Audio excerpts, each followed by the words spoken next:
Assalamualaikum, selamat petang semua sahabat.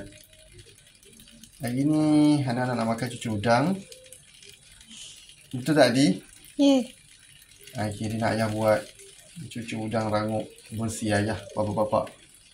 Kita tengok apa jadi nanti hasilnya. So, barang-barang kita nak guna bawang merah, bawang kecil, kucai. Saya kucai dengan udang kecil. Saya akan tunjuk cara saya masak. Dan siapa yang tak pernah buat boleh cuba. InsyaAllah jadi. Yang penting kita masak kita rasa sedap, cukup. Anak-anak kenyang. Okay, kita mula dulu. Potong bawang kecil. Potong je ni pada.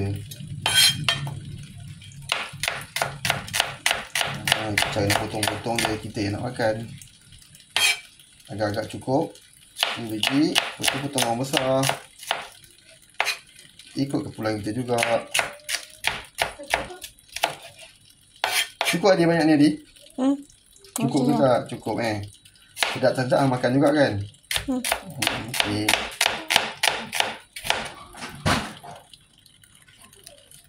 Kalau lebih kita taruh tepi dulu.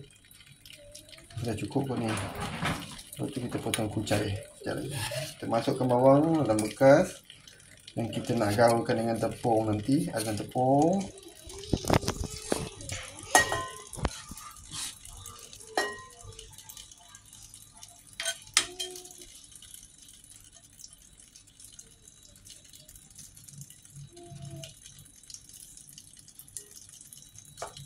Potong kucai ni kecil-kecil.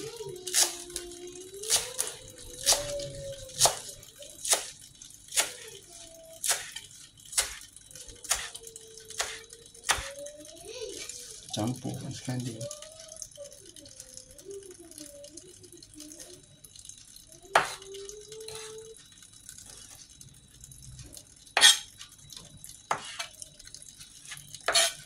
Yang tak putus tu, potong bagi putus.